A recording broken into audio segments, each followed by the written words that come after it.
Habang papasok ako kanina papuntang Torre de Manila, may nasa kluluhan tayong tinda siya ng basahan.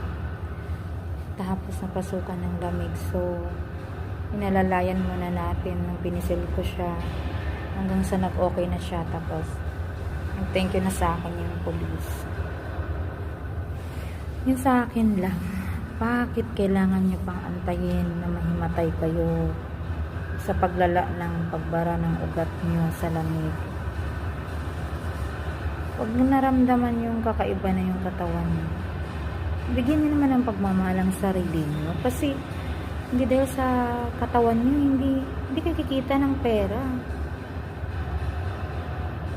Yun lang. Hindi naman ako galit. Sinasabi ko lang, mahalin muna natin ang sarili natin bago natin mahalin kung sino yung gusto natin mahalin. Sino yung gusto natin paglalaanan ng pera natin, ang pinaghirapan natin. I love you guys. I love you, Philippines.